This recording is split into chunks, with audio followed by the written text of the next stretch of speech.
No, I bought the nice weather with me. When'd you come home? A couple days ago. Okay, yeah. Kind of what I'm used to, a little warmer. Yeah. Hopefully a lot warmer. Wisconsin was like. Well, yeah, that's true if you're in Wisconsin.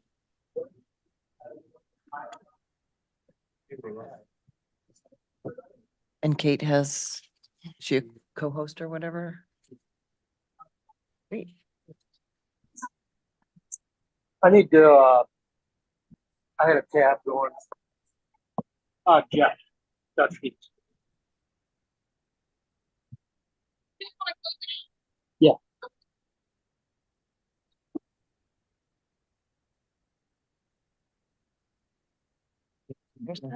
Somebody get a camera. Yeah, Play the game.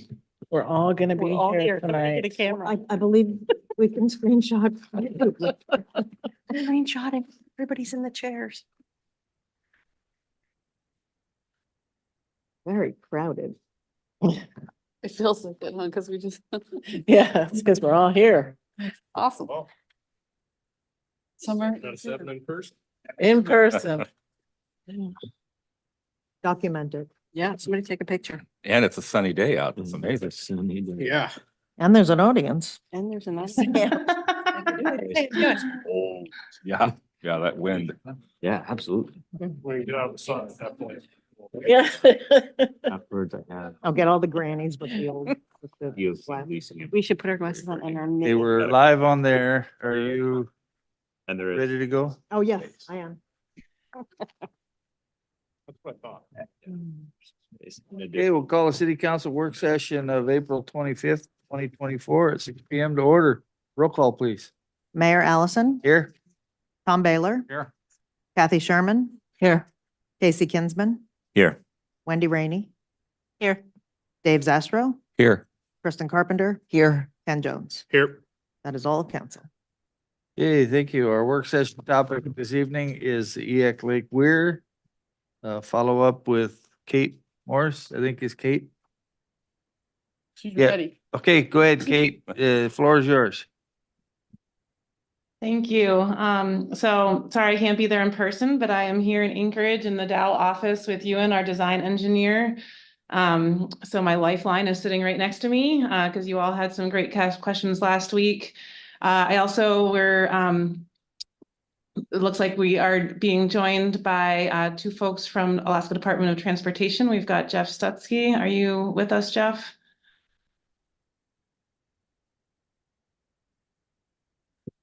You did. And then is it Mr. Hooper? Are you, and I saw your camera a moment ago. Are you with us? Yep, I'm here. Great. Do you mind giving a little introduction? Because this is also the first time I've had the chance to work with you. Sure. So I'm Barry Hooper with the Department of Transportation, Northern Region. In Fairbanks. I'm the technical team leader for right-of-way, environmental, and utilities. I've been in this position for about 5 years and worked for the state for 21 years. Great. Thank you. And then Anna?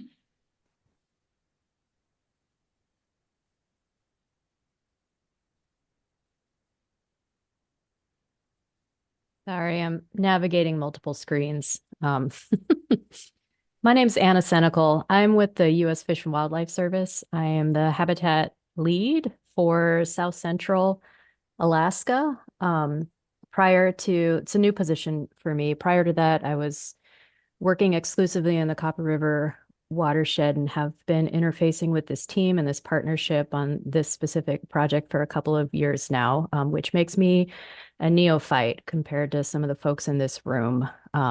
So I am a biologist. My background is in fisheries biology and fluviogeomorphology. So working with this great project team and design team, trying to inform a structure that meets a lot of really challenging design constraints and demands, social demands, ecological demands, political demands, as you well know. So I'm representing Fish and Wildlife Service today.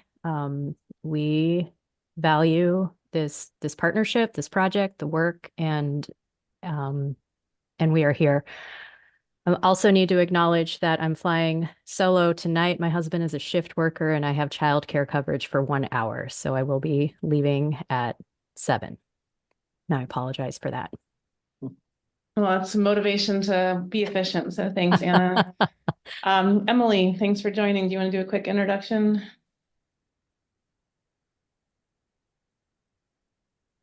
You. Hi, everyone. I'm Emily Mailman. I work for NOAA's Restoration Center out of Anchorage. We work with the Copper River Watershed Project on a lot of habitat restoration and culvert work, and just here to support them tonight. Thanks, Emily. Jeff, are you back? Hello, I think this is Jeff Stutsky. I think I heard my name mentioned. Yeah, you want to Sorry, give a brief intro? Yeah, sorry I'm a little late. Yeah, this is Jeff Stutsky. I'm the regional hydraulics engineer, northern region here in Fairbanks. I've been with DOT close to 20 years now, mostly in the capacity of the hydraulics engineer. I also spent some time in highway design. Great. Thanks everyone for that. Commissioner Anderson had RSVP'd Barry or Jeff. Do you know if he's going to try to zoom in? No, I don't. Last I was aware of that somebody from the commissioner's office was going to dial in. Whether it was Ryan or not, I don't know, but it sounded like he did RSVP, so I would expect somebody to dial in. Okay. Well, we can pause for introduction at that point. But I just thank everyone for reconvening. And I just, especially for Barry, you have not been a part of as many conversations. So I just want to take a moment to just bring us all to the conversation on the same path here. And so you'll hear from me just for a brief moment and then turn it over to Ewan to talk about some of the maintenance and ownership questions that we've been receiving from the city. But just a reminder that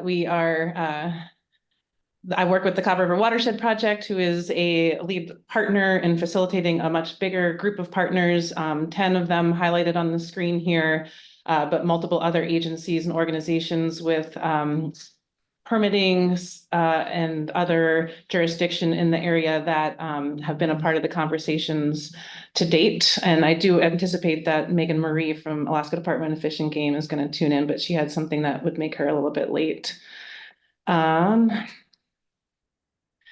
And just a brief history reminder, this was put in to keep the lake levels where they were and to protect the nearshore sockeye spawning habitat. And that was driven by, implemented by a state division that no longer exists. The goals today are that what was originally installed to maintain our lake levels for sockeye, we're now dealing with still maintaining lake levels for sockeye that are estimated to have a $2 to $3 million ex-vessel value by the Department of Fish and Game for the commercial fishery alone. We've got our backup drinking water source that is especially critical to during the processing months. In the summer, we have today an increased understanding for the role of habitat connectivity and supporting healthy fisheries. So there's an interest in improving the fish passage between the lake and the river for juvenile fish species. Life stages, I mean, and then there's also both the cultural significance and the value, both recreationally and aesthetically to Cordova. We've got a lot of lakefront property owners and property lines that would, the changing levels of the lake would be impacting those. And like we've discussed last week, that we are already seeing a failing and lowering, and we'll continue to see that. Anticipate that any likely calls would be directed to the city and state. And so we're pleased that we can pull together some of those key stakeholders tonight to be able to try to move this discussion further. It's been a challenging process from the design standpoint, just because of the diverse goals that we have, that we've got complex ownership, the constructability is in a difficult location, and that we haven't a clear owner. And so we've been working very hard. Ewan and his team have been working very hard to develop a low to no maintenance structure, so that whoever is the owner in the end has a very quality product with anticipated very low maintenance needs in our lifetime. And again, just trying to be proactive and use the time that we have now to work through the challenges versus having a failure that would likely result in a more rushed effort. And so we've come a long way. We've been working for 4 years. We now have a 65% low to no maintenance design. We have a depth of partnership representing tribal, federal, and state organizations and community organizations. We have the remaining funds to complete the design, and we have over $7 million to construct it. And the biggest issue is that in order to move our permitting forward, that we need to have clear ownership. This has been a hot potato issue. This memo was dated 79, and the very opening sentences, we're calling this a hot potato. So yes, we have inherited a very challenging, no doubt project, but I am hopeful that we can also be the ones to stop kicking it down the road and find a pathway forward. And I just want to reiterate that the purpose is not to create more hurdles to figuring this out, but use our collective expertise and our resources and our to be able to, find a path to be able to move this project forward. So with that, I will turn it over to Ewan to talk through some things. And I'm on a small screen here, and so I don't know if Mr. Mayor, you're gonna call out if people have questions or want to pause to talk about things. Is that something that you'll control, or should I be looking at chat and raised hands and? I can do in the room here, but Okay, we'll figure it out. okay. Sounds good. All right, take it away, Ewan. Thanks, Kate. So as Kate mentioned, I'm with Dow and I'm the lead design engineer for the project. So I've guided the project through concept, data collection and analysis and design. So if there's anyone that is good at asking questions about the project, it'll be me. So I'm really hoping that you've got some questions lined up because it's a very interesting project.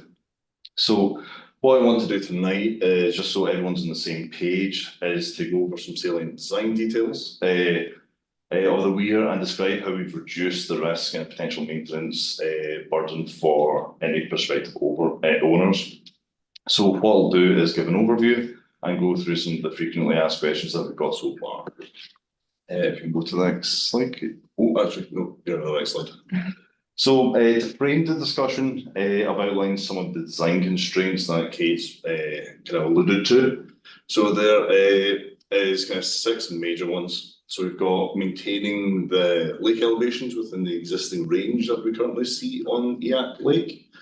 We have maintaining how much water exits Eyak Lake into Eyak River. We want to protect the critical infrastructure around the site. So that includes the Copper River Highway Bridge there, the utilities that are upstream and downstream of the Weir. And that includes the kind of power and communications with 6 Mile and the airport. We want to maintain the hazard classification for the existing structure. And currently just now that's very low and it's not considered a dam. So we want to keep it that way and make sure that any infrastructure and property downstream of the Weir maintains that low level of risk. We want to make sure that we give kind of due diligence to kind of the geology and substrate conditions at the site. One thing you'll know about Cordoba is that it's seismically active, so we need to consider that in our design. And our last point is we've got a FEMA floodplain that runs through Eyak River and a portion of Eyak Lake. So we need to either meet NORAD's requirements or submit a conditional letter map revision, or go through that process with FEMA and the local planning department. So those are the main points that kind of frame this argument. So just now on your screen, you should be seeing the plan view of the 65% design. For the design, we're planning to replace the current weir with a hardened weir structure. So that's a sheet pile and a capping beam that is supported with a rocky ramp. So essentially that is a design fill, so kind of large rocks to mimic a natural channel, both slightly upstream and downstream. There is a low flow fish channel that is on the river left of the structure. Thanks, Kate. And we have a central portion of the ramp that's kept clear of large boulders to maintain navigability for boaters and other recreational users. And then on the banks of the ramp, we've got some habitat rocks to help aid fish passage as well. Now this ramp terminates just upstream of the Copper River Highway Bridge. So that's the general overview. And now what I can do is compare that to what we've got out there already. On the left side of your screen, you'll see the survey of the existing weir in black with the new proposed weir alignment in red. You can see that there's a change in geometry, and there's two reasons for that. We want to make sure we're directing flow away from the bumps of the bridge and reducing any risk to the existing bridge structure. But also to make the hydraulics work with the new weir, we need to shift and change the geometry and the kind of height of the weir to make that match. I won't go into that detail just now because I want to keep this kind of fairly high level. But if you do have a question about that, please feel free to ask or contact me afterwards, and I can walk you through what has changed and why. So the other thing you'll notice is the crest of the weir and the lower left-hand side of the slide. We're trying to keep that as close to the existing as possible. We don't want to change the amount of water we're keeping in Eyak Lake or any of the other kind of characteristics with regards to the height of the weir. We want to mimic that as closely as possible. And on the right lower side, right lower hand of the slide, you can see like a slice of what that ramp would look like. So we're creating kind of a really shallow slope going from the top of the weir to match the existing channel. And I'll talk a bit about that rocky ramp in a couple of slides' time. So to kind of capture the design, we've got kind of two major parts. We've got that hardened structure that's going to be made out of sheet pile, and that's what you're seeing on your slide just now, an aerial image of the existing weir with the new sheet pile structure. You'll go to the next slide there, okay? So what does this structure entail? We've got a pile, sorry, not pile, we've got sheet piles going to approximately 30 feet below channel surface elevation. The reason that we're extending that so deep is because there's some liquefiable soils in the channel and around the area. So we want to make sure that we're reaching a stable bearing strata. So if there is an earthquake or seismic activity, that these sheet piles won't be undermined by any soil movement that's excessive. The second thing you'll notice is that there is a concrete beam that you might see that you will see on the top right-hand corner of the slide. So this adds stiffness to the existing stream, to the existing sheet piles in the event of a seismic event. So what we want to do is make sure that the existing sheet pile the new sheet pile is driven as deep as we can to reach stable bearing strata, as well as increasing the stiffness of that beam. The other thing that we're changing is the type of sheet pile we're using. You'll see at the top of the slide the existing sheet pile. That's approximately 3/8 of an inch thick when new. This is obviously corroded quite a bit. But we're having a NZ40 sheet pile. And what that means is it's a much heavier more durable type of sheet pile, but it's thicker. Approximately, we're increasing the thickness of the sheet pile by 50%, as well as increasing how deep that sheet pile is to increase that rigidity.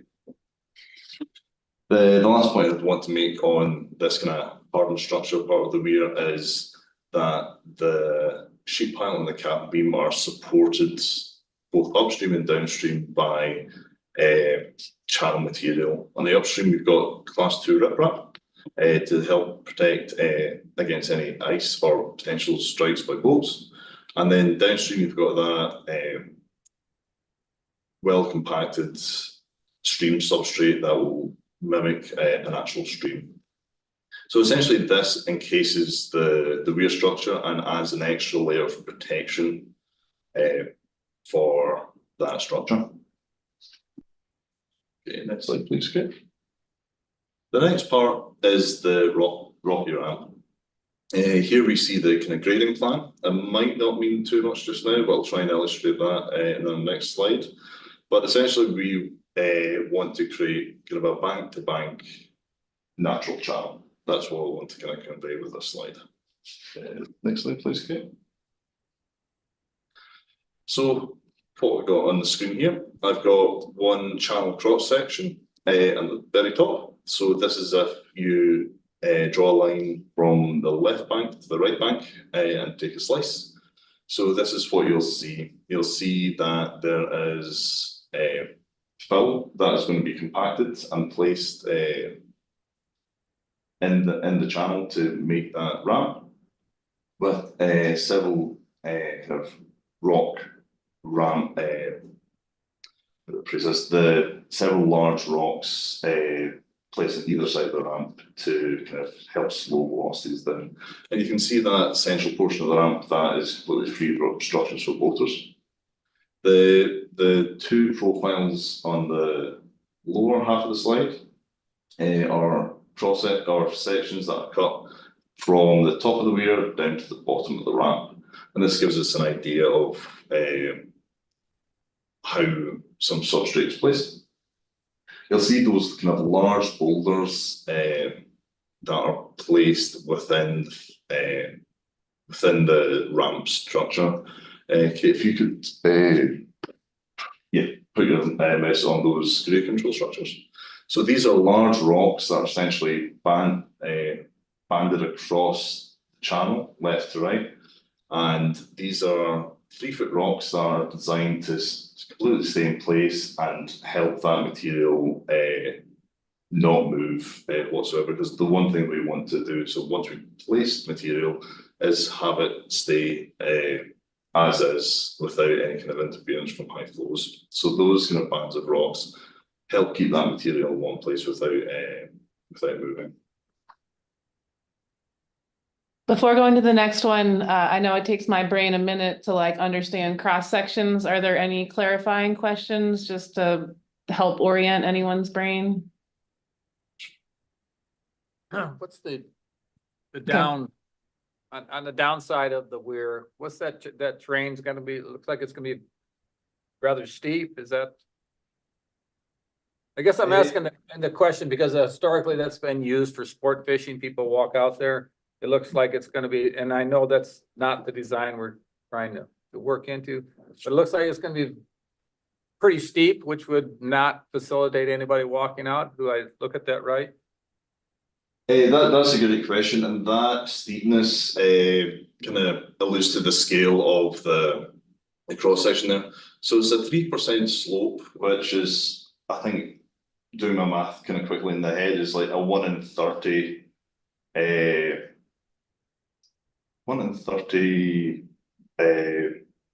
kind of height to 1 in 30 vertical change to a horizontal change in height. So the best thing I can compare it to is that an ADA ramp is 1 in 12. So it is approximately 2.5 to 3 times shallower than ADA ramp. So it's going to be really quite shallow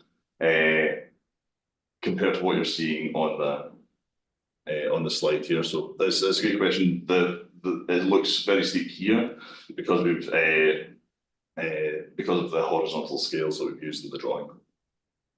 then you'll mimic natural, you'll just put a bunch of rocks in there, kind of mimic the natural bed of a stream, I assume.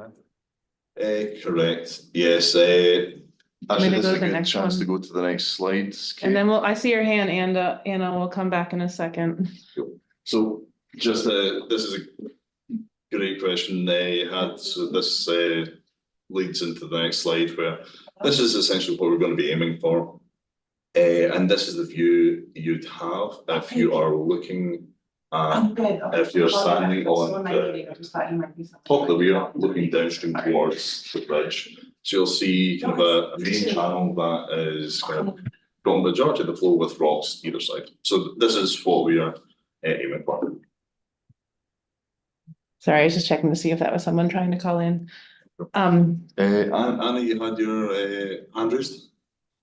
Yeah, first I wanted to apologize for text bombing everybody. I didn't realize that Kate was sharing her screen, and it's not, I'm not trying to be condescending whatsoever. Cross sections and profiles are confusing to me. The scales are different, so the rocks look weird and it looks really steep. I'm really glad you included a picture, Ewan. What we're aiming for is steep for the system, but it's not steep for in general. I mean, you can think of it in terms of like higher in the system, like a trout stream, like higher up in the mountain. Exactly like this. And really what we're trying to achieve here is a variety of complex habitats that provide different depths and velocities at different times of year and different flows so that we are able to maintain fish passage throughout the season. Yeah, sorry to take up more airtime with that. Well, no, that's some great context because I've lived and breathed this project for the past 3-4 years, and seeing these drawings the way that they're drawn is kind of second nature to me. So if there's any other clarifying questions like that, please let me know.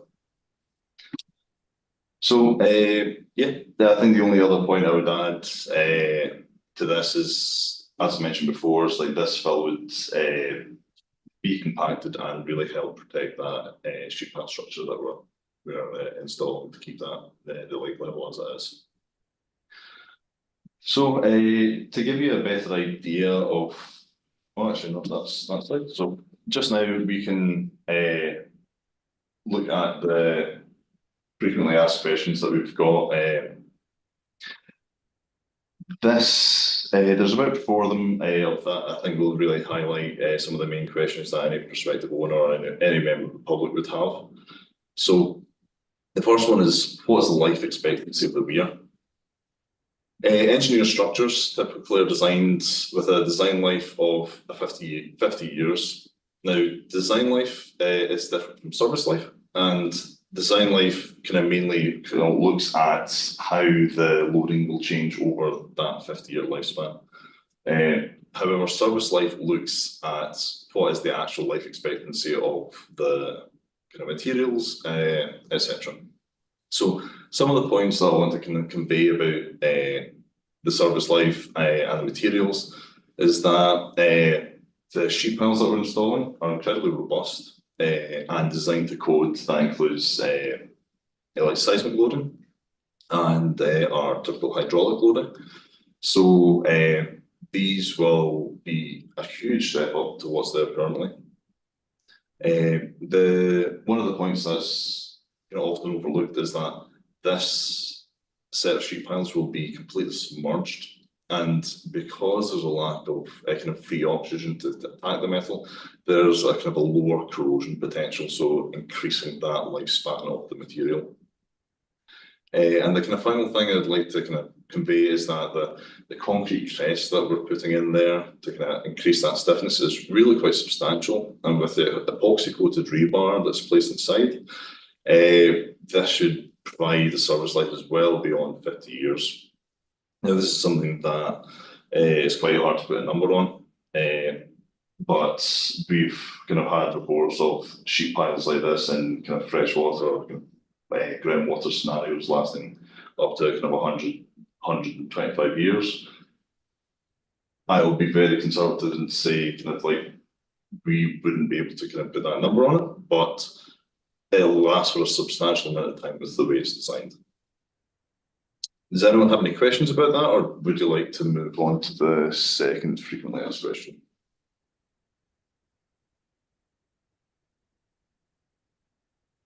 I think we're all good in the room here. Excellent, thank you. So the second question is, what is the maintenance and inspection burden?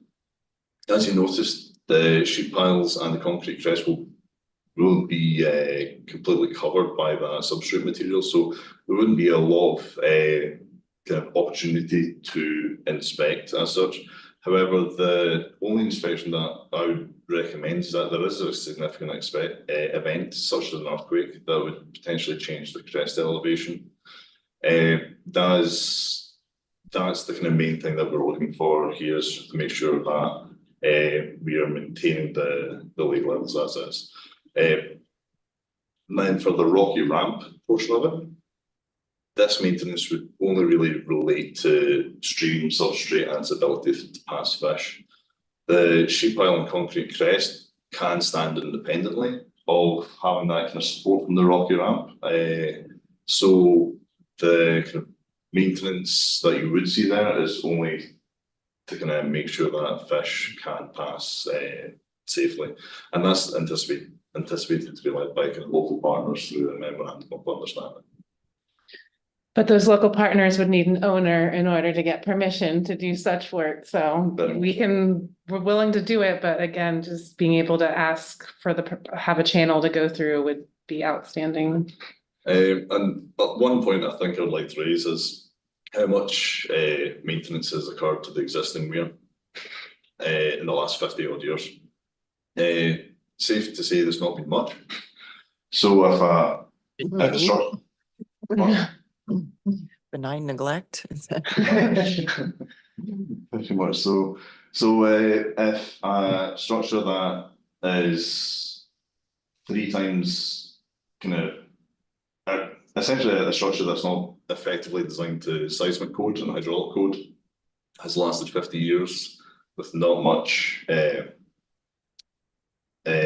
maintenance and is still somewhat standing despite significantly deteriorated, the design or the maintenance burden for this structure is at the same kind of level where you will not need to really effectively do a lot of maintenance here and keep it in a functional state. Does that last sentence make sense? Cool. I do have one question, if I might. And I think that you just talked about it, but I just wanted to say it out loud. But as far as the habitat rocks go, you know, when we've done the culvert projects in the past, the engineers have specified how they want certain sized rocks spaced in the stream channel to provide the habitat benefits. But we've all seen the gully washers when the catwalk that's out there now is underwater, you know, so I think some of those rocks are going to shift. But what you're saying is that the local partners are willing to take on kind of looking at the placement of those rocks every so often and try to make sure that they're where that you've got adequate spacing, or because stuff is going to shift. So I guess that's my question. Correct. So that's what I'm saying there is that if things do shift, then that would be the case that local partners would step in and help get it to a place where they find acceptable.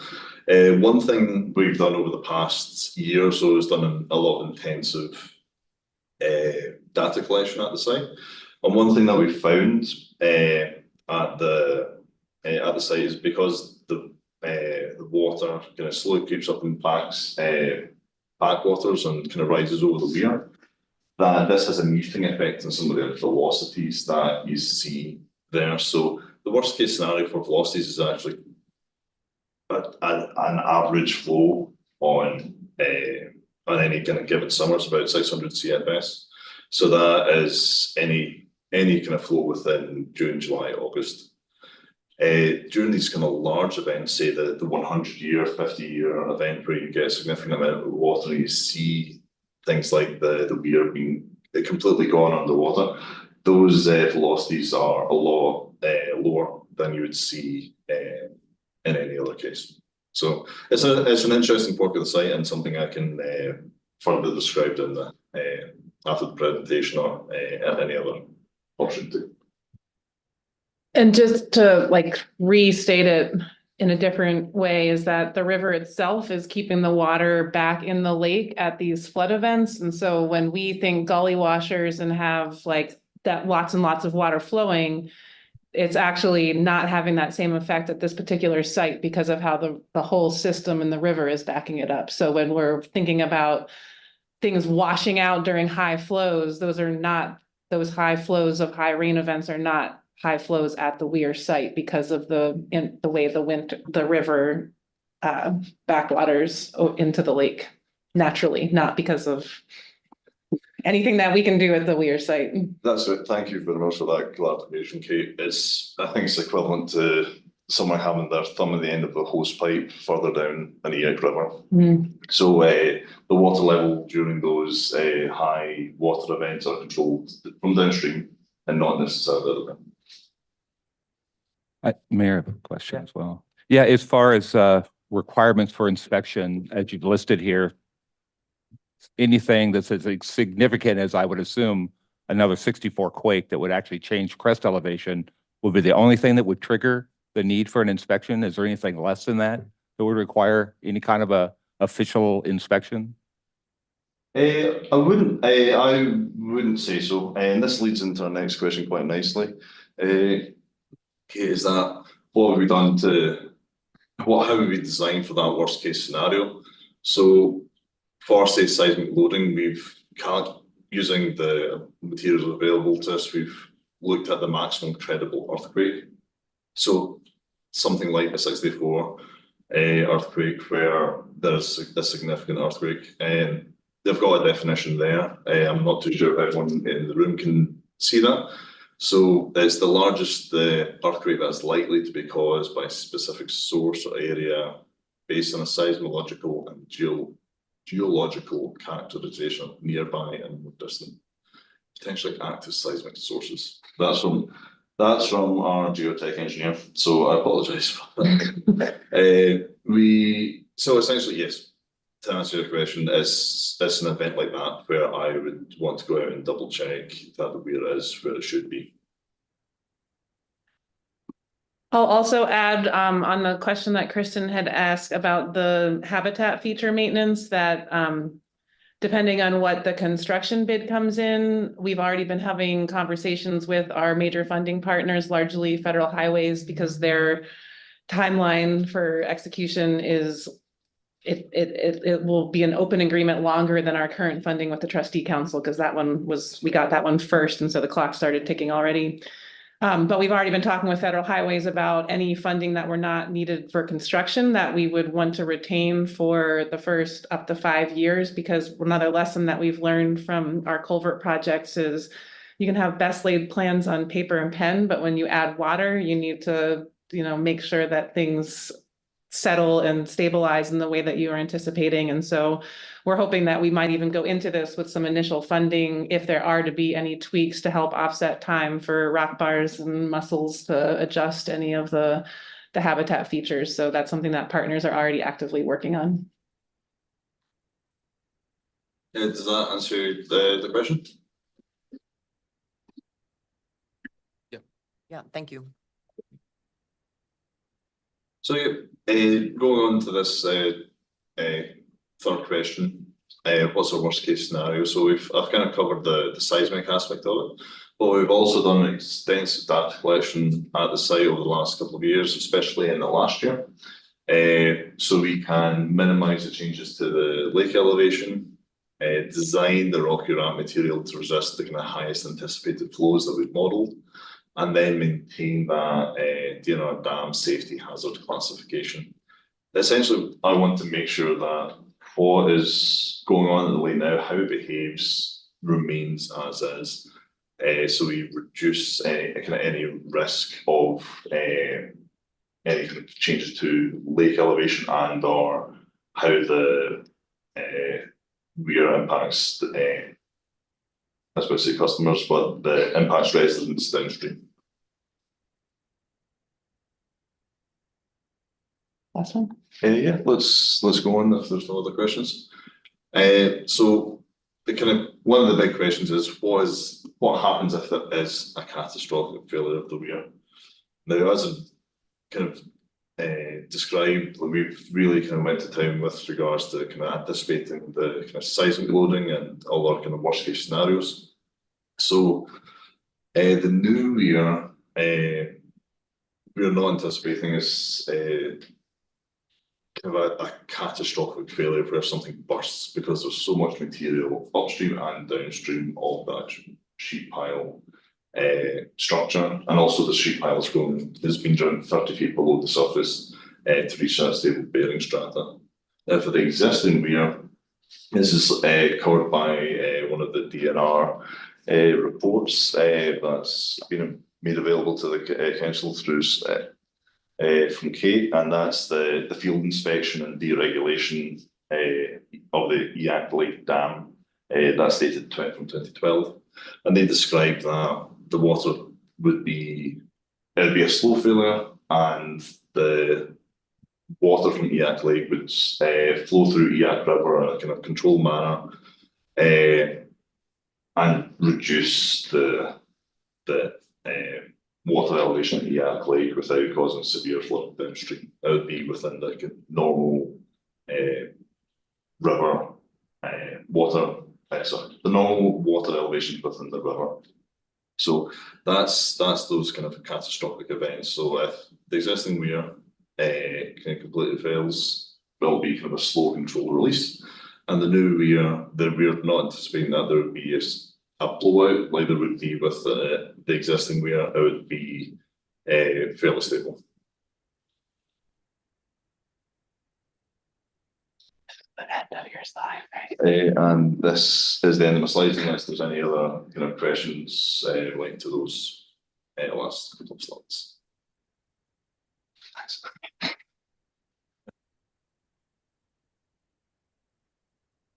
call a stage whisper. Yeah.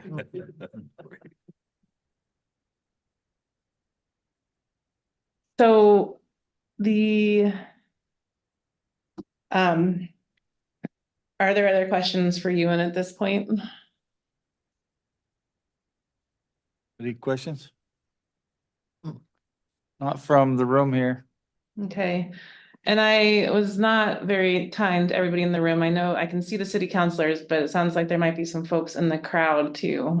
So maybe, I don't know if they're at the mic or if Sam or someone can do an introduction of let us know who's in the room. In the audience,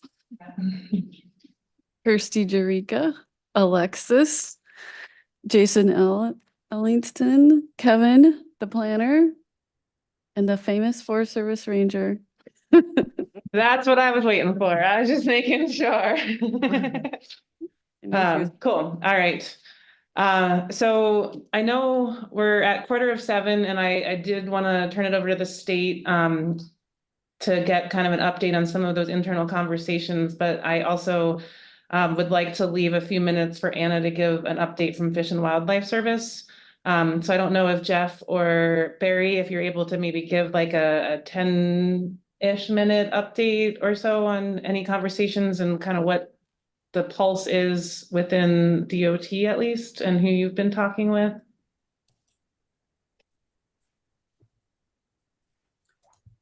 Yeah, this is Barry Hooper. About 3 weeks ago, the Northern Region Director, Joe Kemp, came and asked me about gave me the ownership question that's to look into that. I did research our right-of-way files and did some inquiries. Not able to find anything on it. I did then contact a DNR for their perspective on the ownership, and also some surveying questions because in context to the director's question, it was if we were to take responsibility, what would need to be done. So there were some questions on that end. Actual ownership, where it's at, 1964 earthquake, did that change ownership lines, that kind of those kinds of questions.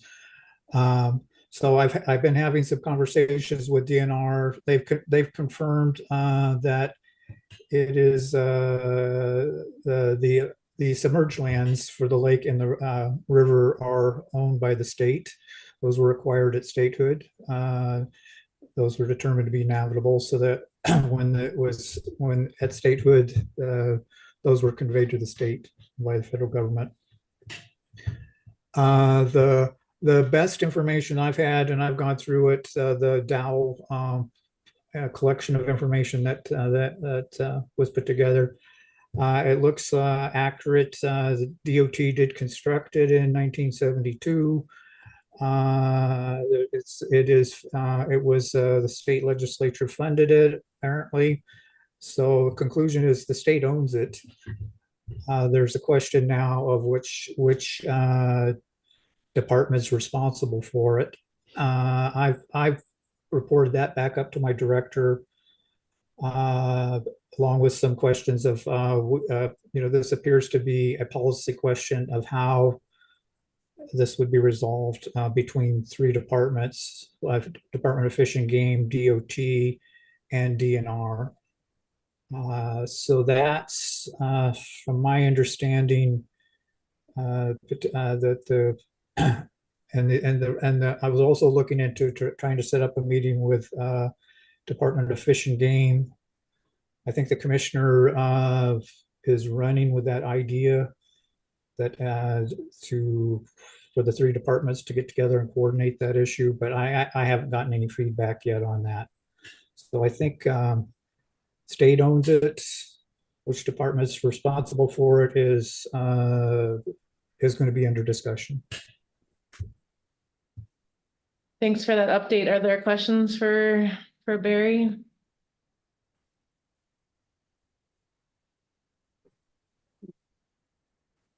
Doesn't look like in the room here, Kate. Okay. I also see associated with the state, we've got Megan Marie joining in from Alaska Department of Fish and Game. Megan, do you want to give a quick intro?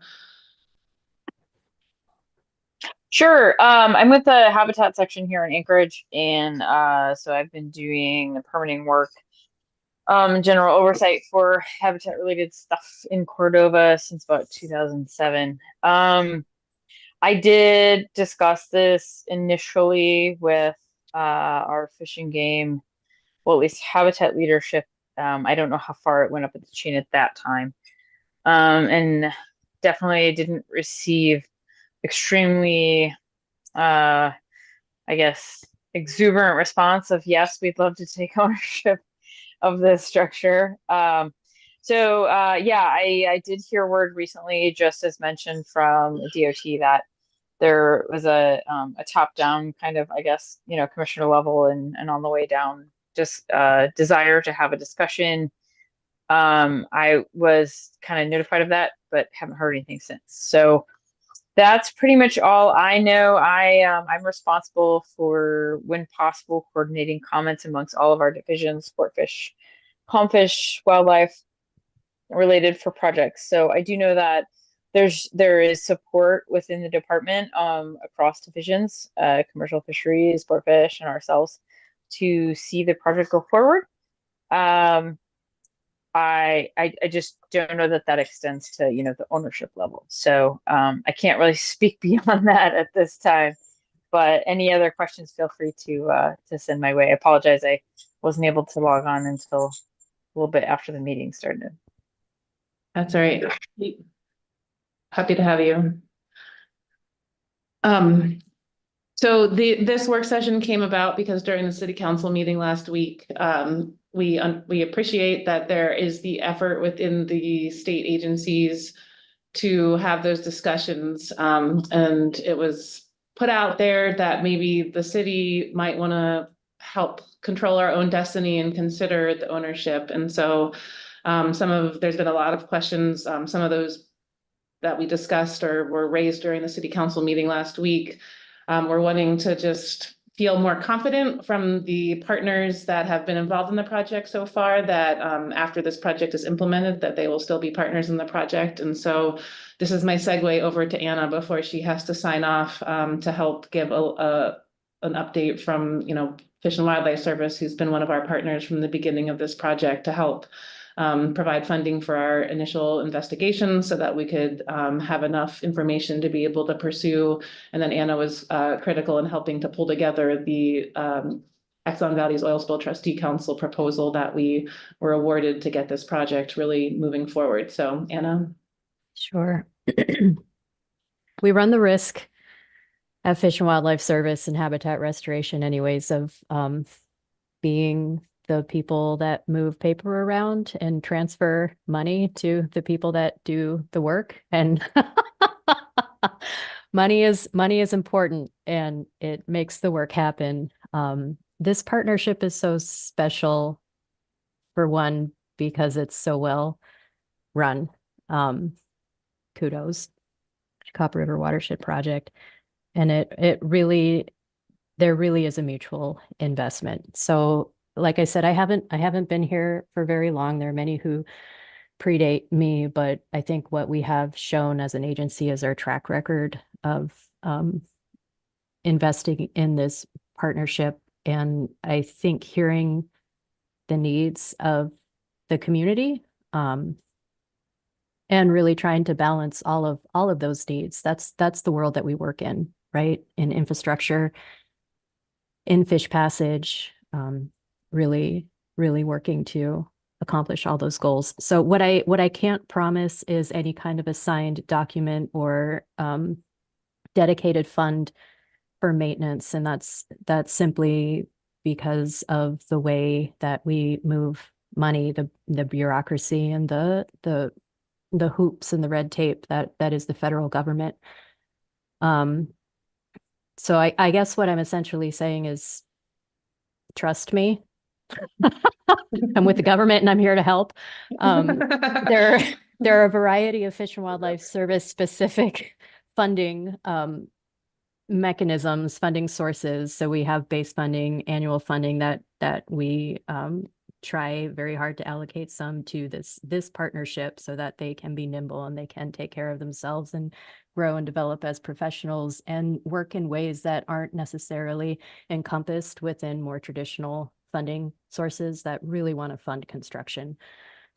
So that's one potential avenue. And then like Kate mentioned, we are very active in supporting fundraising efforts and ghostwriting grants, co-writing, authoring grants with the partnership and looking for new and innovative ways to fund things.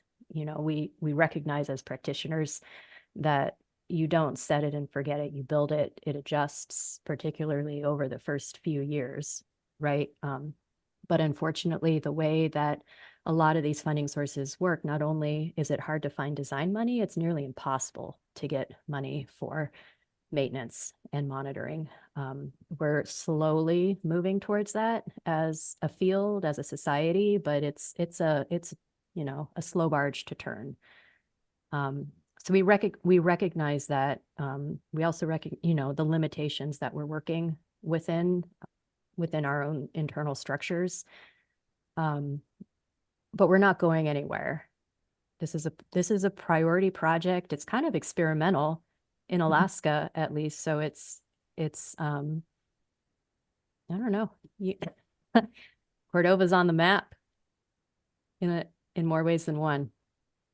I'm having a hard time thinking of a year since I started with the watershed project, which was over 15 years ago, that we haven't had an agreement with Fish and Wildlife Service for helping move our partnership projects forward. So there's that to back the track record, even though they can't sign it, promising that it's going to continue to be that way. There is a very strong record of that kind of support. So thank you, Anna, for that. So Sam, the next step was to turn it over to you. I don't know if you want to start with any more specific questions for Anna, or if you wanted to go back into the broader questions that you've been seeking information on. I guess I do have a question for Barry. I was wondering if you'd have any kind of concept of what kind of time frame we'd be looking at before the departments got together.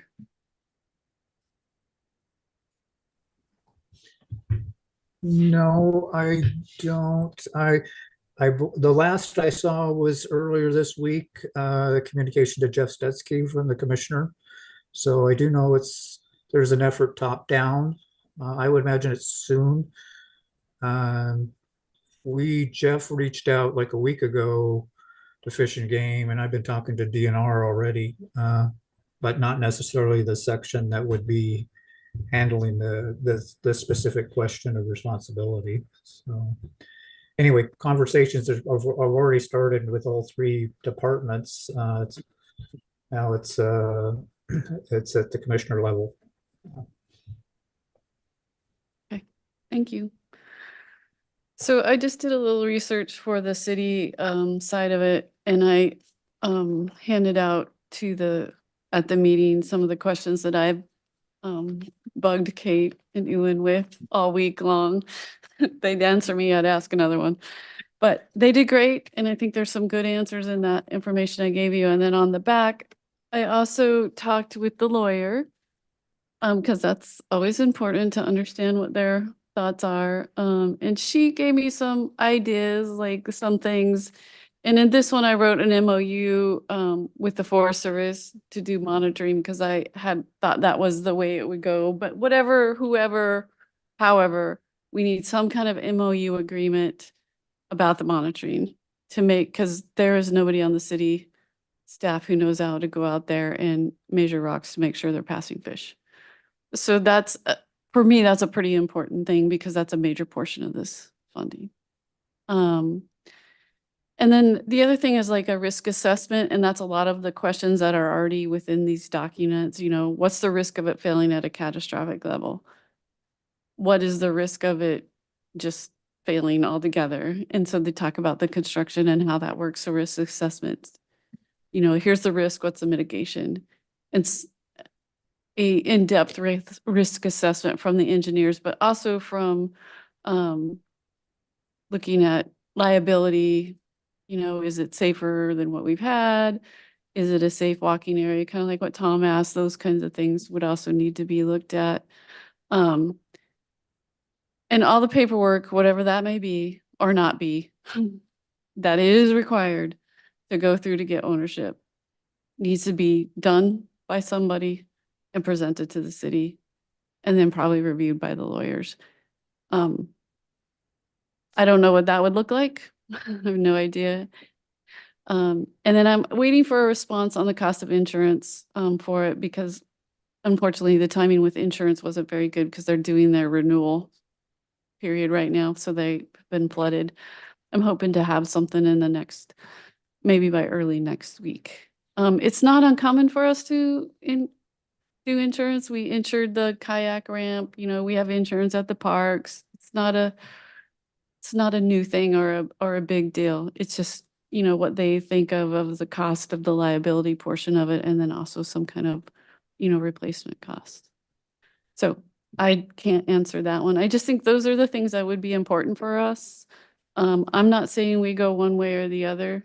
I just tried to give you guys some ideas of what seemed to me to be really important. I think we really need an MOU with the Copper River watershed too, so that we can drag them along with us with whatever it takes to get fish monitoring or whatever, because they have a lot of connections in those areas. So I don't know if anybody has any questions on that. That's kind of my little summary.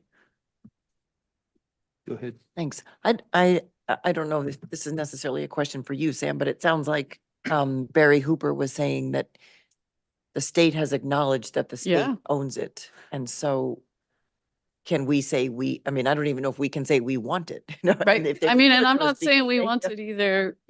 they're still saying they own it, although they're not saying they'll maintain it. So that's from what I've heard so far. Well, So I guess as we were listening to all of this, I was kind of thinking of the decision tree.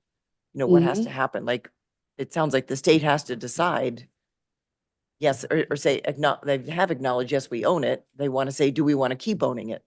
And if we want to keep owning it, do we want to rebuild it, reconstruct it in case of failure, because there's money available right now? Or Yeah. do we not care that we own it and we're willing to transfer title to the city? I was thinking, like, if if DNR says they own the underlying land, then we'd probably need an easement or something, or some written agreement. I don't know what form that takes. Mhm. Yeah, I mean, But I it just think seems like there's kind of this sequence of steps that has to happen. It's- And, yeah, that was the first, I mean, at the meeting last week, there was not that kind of statement made about the state right. saying they own it. Mhm. So, yeah, it has changed a bit since last week. But then we're on the timeline, and I think Kate would have to address that. You know, what is the timeline for permitting and getting things done, which is why I asked the question. So, Yeah, I'm just curious, and maybe Barry can clarify, but it did sound like between the three different entities within the state that somebody would eventually take the lead ownership of it. So what I heard you say is that definitely that would happen. It's just a matter of discussions on the state side, who that might be, or a conglomerate of all three, or however you would decide. But it sounded like, well, from what you said, that's kind of a done deal. It's ownership, and the state's going to take responsibility for that ownership. If I may answer, yes, with ownership comes responsibility. So state owns it, state's responsible. I would just say add that it's a different question for the three departments coming together with Cordova expressing an interest. That potentially would then fall to DNR. That would have been, it had DOT gone through the procedures back in 1972, once it was built, it would have been to get agreements for management responsibility back in 1972. That apparently that never happened. But yes,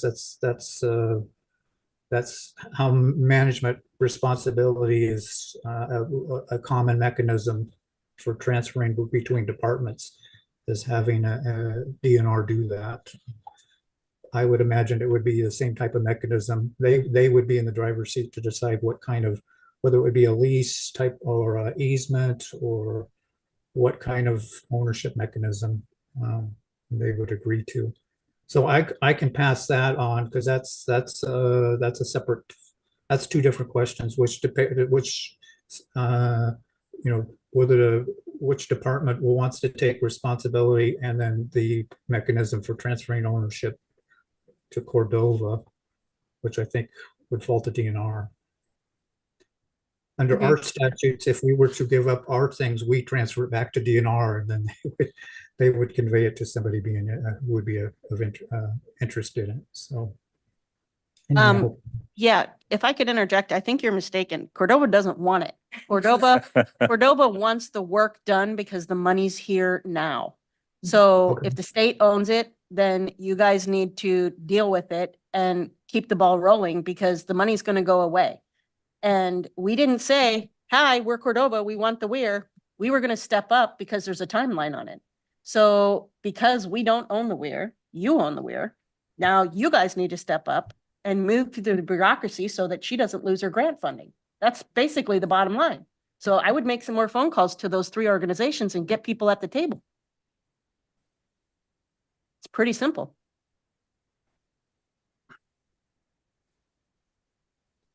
Thanks for clarifying that. My mistake. Good.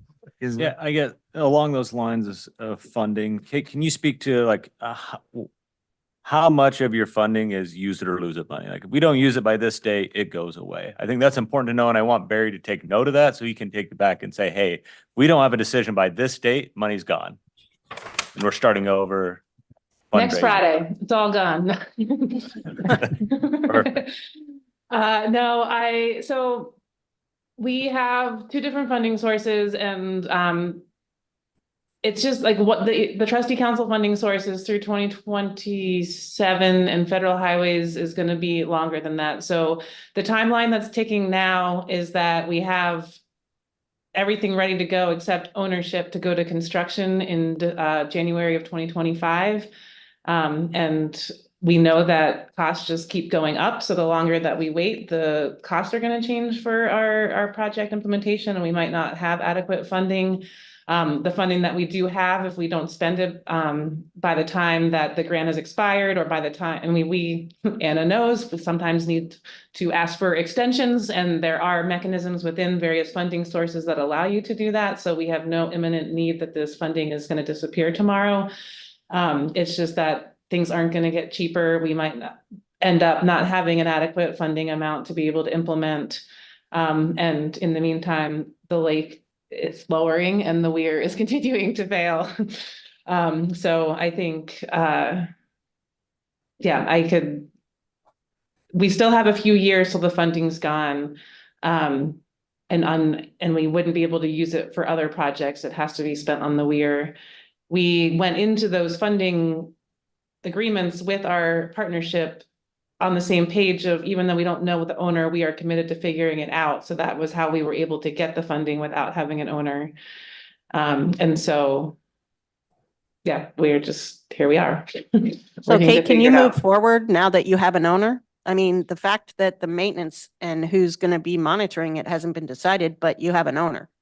The state owns it. So can you move forward now?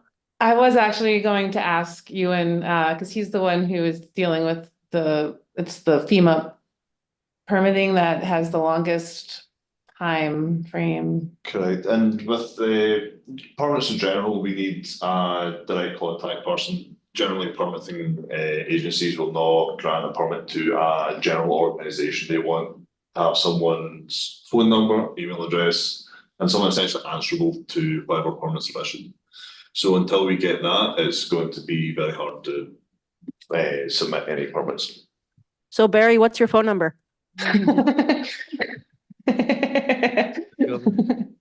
is it? I was gonna say, be commissioner. Councilmember Sherman? The decision will be over my head, but I definitely will be reporting up tomorrow, what we've just talked about at this meeting. I believe the director, Joe Kemp, is trying to come out to Cordova. I think he already has meetings scheduled here in the next few weeks. So that's who I'll be reporting to directly. Councilmember Sherman? And I just wanted to offer up a couple other thoughts. Wendy is so succinct in her comments, but I think at our last meeting, and council can please correct me if I'm incorrect, but we're very concerned about the weir and its replacement, and we want to be mutual partners with everyone else, I believe, because we have a vested interest. It's a water source. We have property values to look at, we have fish habitat to look at, and we have recreational values. So we all recognize the importance of the weir. And it's not like we want to throw it out the window. And I think that's why we were considering potential ownership, but we were not ready to necessarily step in and be owners until we heard what the state had decided and determined.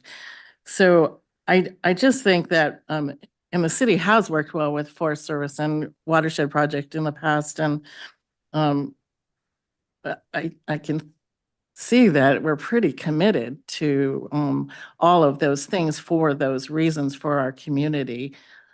So it's just a matter of, I think, working it all out together with the state and coming up with some MOUs and then moving forward and getting permitting underway as fast as absolutely possible, because we know permitting takes forever.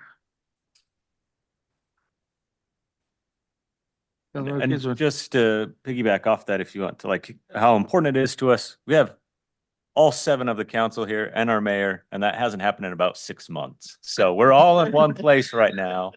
And let's carry that on, Barry, to your group. This is important to us, please. Yeah. No. So, not knowing how all these things work, but the state owned our harbor and they rebuilt it and then gave it to us. Could we do this in reverse? Can we take ownership of that? Where can we get it built and will the state take ownership? I mean, that would get us moving.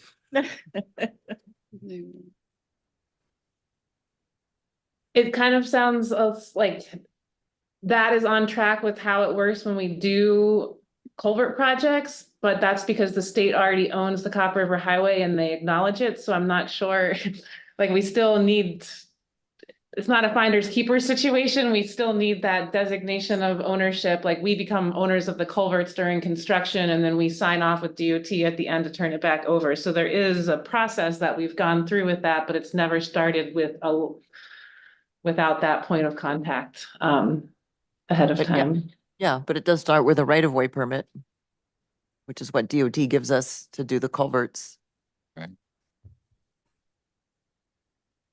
But only 20% of the Weir is in DOT's right away. So maybe we can get that for 20% of the Weir from DOT and start on that section of it.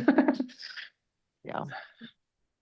Well, yeah, I guess we just reinforce the Well, message. DOT gives us 20, DNR gives us what, 60? Fishing Games gives us the rest, right? Right.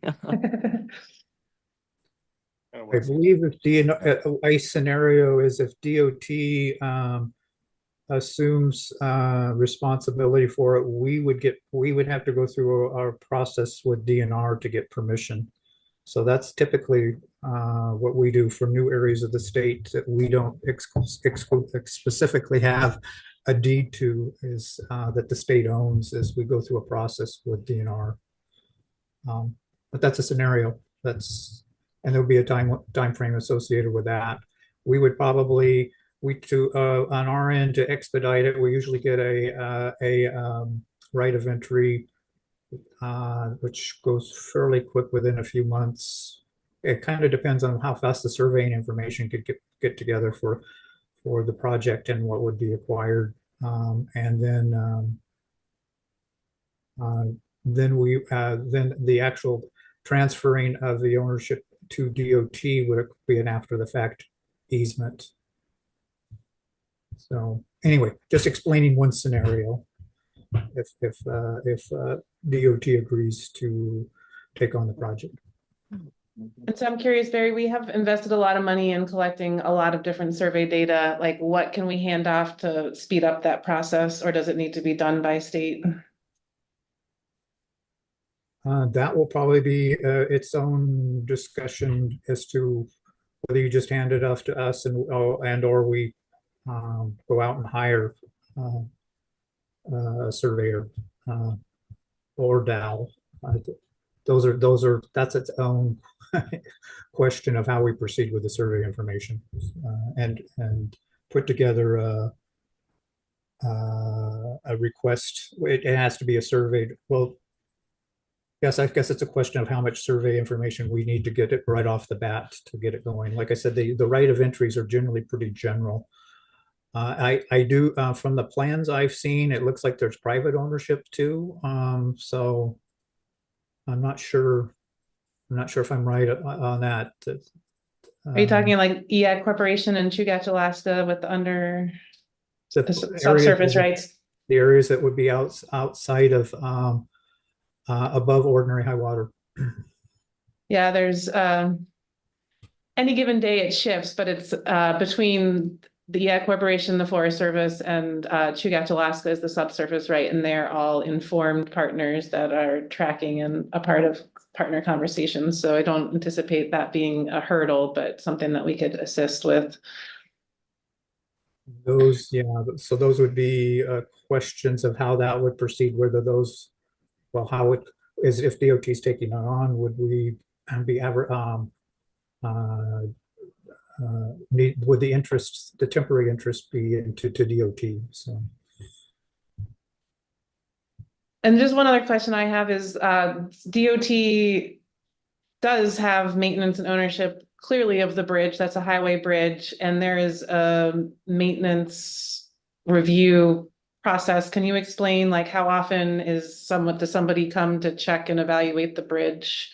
And is that a potential person that could, I mean, I'm assuming it's an engineer, and then that could be somebody that looks at the bridge and looks at the weir and signs off on however frequent that evaluation occurs. That would be a question for our bridge design section, but I believe they try to inspect all bridges every other year. Okay. So, I don't know if the weir would be a different scenario, but they'd be there every other year. Okay, thank you.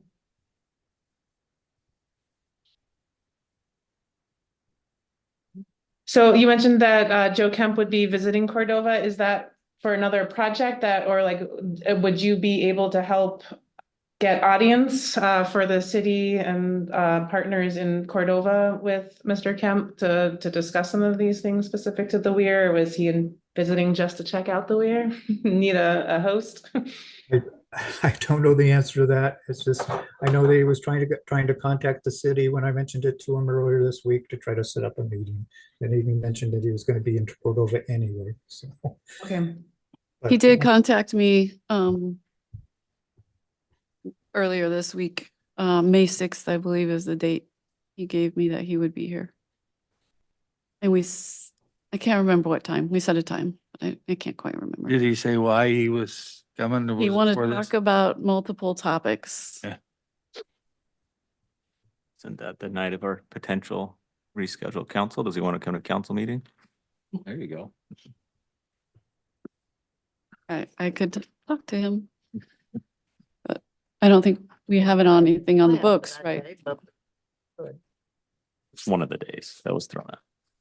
Or a potential work session. Or meet and greet with city council.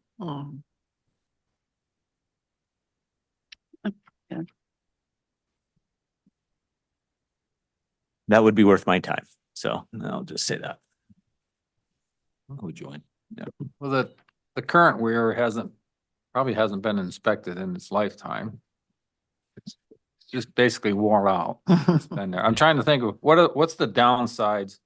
If we have to move this forward, if we have to take ownership, what's the downside for the city?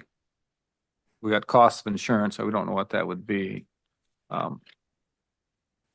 think there's gonna be engineered. I don't foresee that thing failing.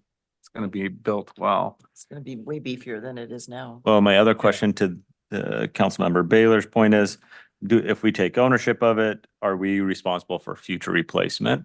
So now we're saying we own it in 75 years, 50 years, 100 years, outside of our lifetime, but I want that documented. Do we own the replacement of it?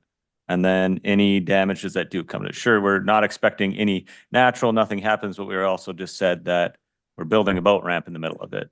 And that's the human factor. And there's going to be damage. It's going to happen. A boat is going to damage the Weir. There's no way around that. And now us saying we take ownership, but we're owning the responsibility, it's my understanding, of any replacement or fix it to damage. Those are my two questions. And that's what I see that the city would have to take responsibility on. And correct me if I'm wrong. My big concern would be on top of those, but if the grant funding isn't enough and we run into price overruns on the construction of this thing, if we take ownership, then are we on the hook for that? That would be my concern. Shaking her head no on that one.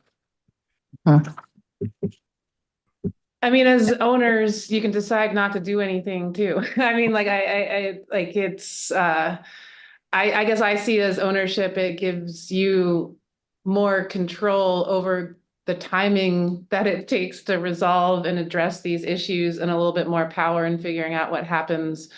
If to answer your question about we can put this in an agreement as well, but I mean, the watershed project will see this through to the end as long as I'm alive to do so, because we have with our partners the ability to pursue funding within their regular allocations.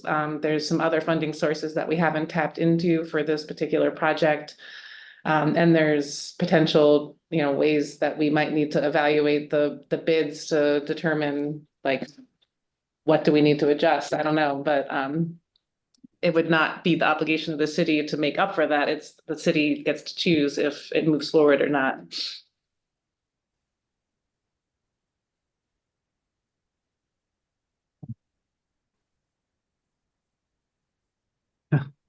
Well, it's kind of are we giving them a solid no that we absolutely do not want to have ownership, go figure it out? Or are we willing to discuss if we need to take ownership to get this project done, are we willing to do that? Or are we going to toss it back to the state and wait for the bureaucracy to figure this all out? and Kate's gonna lose her timing for permitting and funding. It's never gonna happen. That's my point. Yep, And the Weir and the Weir fails. But listening to Barry, excuse me, is it still has to go back to the state and they still have to decide who owns it before they can even relinquish ownership. So we're And it would seem, damned if we do, damned if we don't. Yeah, we So, are. and it seems it should be an easy decision. They've already claimed ownership. They just don't know which department's going to take the, the lead. So it would seem we could move forward with permitting, saying that they own it and they can figure out internally who's going to be taking the lead. I mean, that seems pretty simple to me.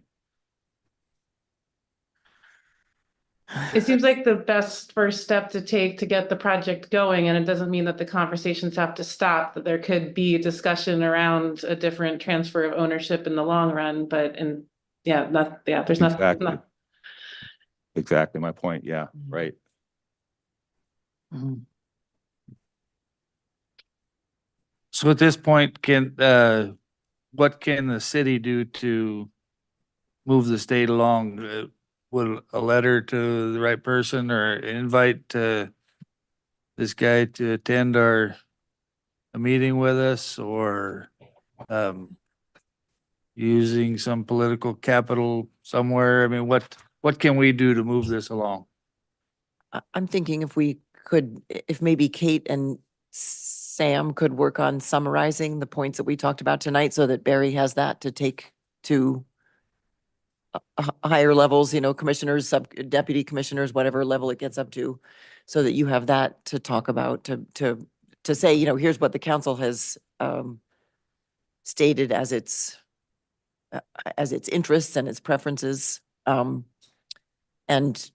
certainly the timeline would be a key piece of that. I think there's almost $11 million committed, even though at this point so the construction estimate is for 7 point something. Acknowledging, yes, there will probably be overruns, but still 11 million is a pretty good contingency buffer.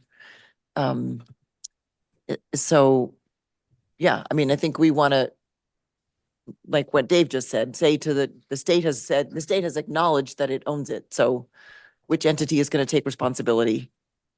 How do we move the permitting and construction forward as expeditiously as possible? We have the money. And I'm sure that it sounds like the watershed project is very invested in helping to craft an MOU that everybody can to facilitate that process, that discussion process. And so maybe we say today is the 25th and Joe Kemp might be coming on the 6th. Hopefully, Barry, you can see if some discussions can be had between now and then, and we reconvene and talk about this with Joe on the 6th. That's 2 weeks away. Right. It can do. we can have My phone number is 450-9345. And Barry.Hooper@alaska.gov. BARRY.HOOPER.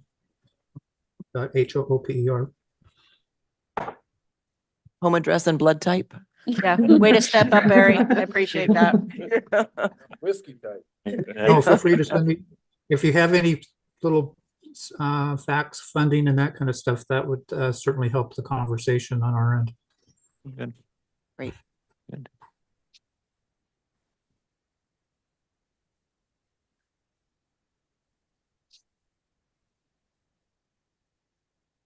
Are we good? What's For now. I don't think there's any more for us to decide right now. It's been decided. Mhm. Takeaways. Okay, so any summary on that, Kate, or are we done for tonight, or you and Sam know where you're going? To the bar. Sorry. Yeah, no.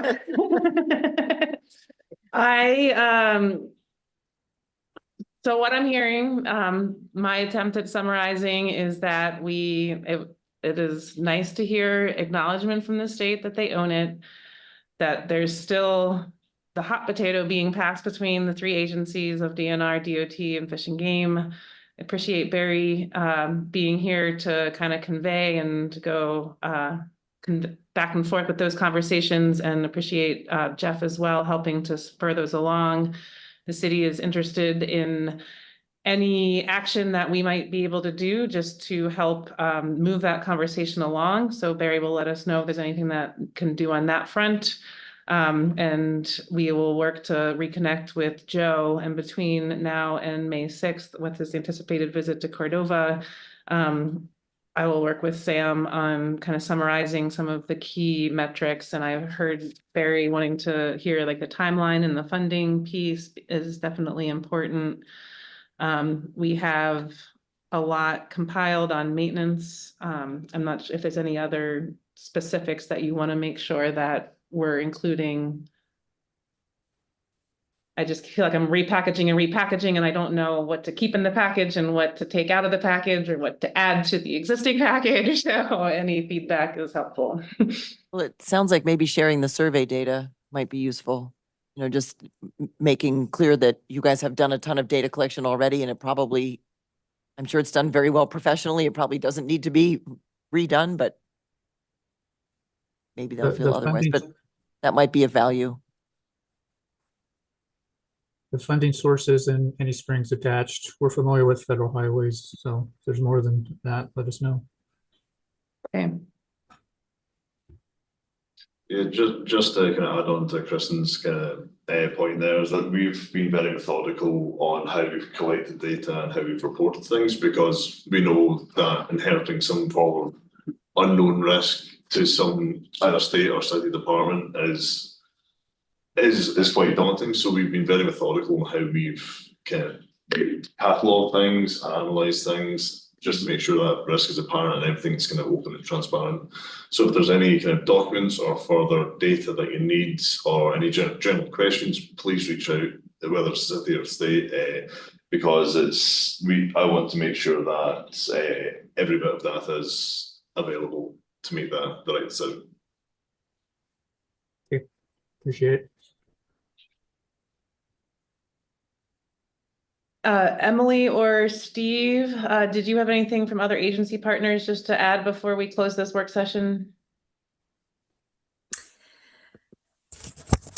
I don't have anything specific to add, but appreciate all the hard work you're doing on this. This is not an easy feat. It's really appreciated and respected that you're taking this on.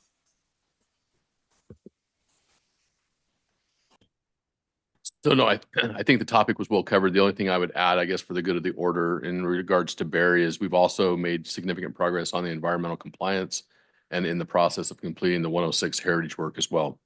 So when we start talking about funding environmental compliance, all that's in progress, in motion. It's huge. It's huge. I want to Those are some say, of the springs attached to the funding, yes. I would imagine, so. Thanks for adding that, Steve. It's just a comment. It's not lost on me. If it wasn't for the Copper River watershed, the owners, who's in dispute, would basically sit back and let this thing totally fail. And then we'd spend a couple of years trying to figure out what to do, and we'd have huge economical loss. So we've got somebody in the Copper River watershed that has stepped up, brought this to our attention, needs to get done. I think it's in the best interest of the state and federal and the city, and Forest serves everybody to get this thing and make it happen. So we appreciate anything you can do on the state side to move this forward. And the economic impact of not being proactive is going to be significantly higher than being proactive. Always is. Any other comments from anybody? I really appreciate all the work that the Watershed Project has put into this. Yeah. Thank you. Well, thanks for interest in yet a third date where we can continue to talk about this. But I do feel like our relationship is growing every time we get together to resolve all of this. Sam, I'm back in town on Monday, and maybe we can touch base before I leave town again for Tuesday through Thursday next week, because I don't want the hot potato in my hands. I want to keep putting out the information we can to keep the conversations moving. I'll be here. Okay. Thank you to Kate for all the work you guys have done. Thank everybody for coming and sharing your information with us, and look forward to seeing action taken. So there being no further business, we will adjourn the work session. Thanks to everyone online. Thank you. Thank you. And thank you, Barry, for helping to carry all these information to. I think though, right? You're welcome. Construction projects in this town. We can't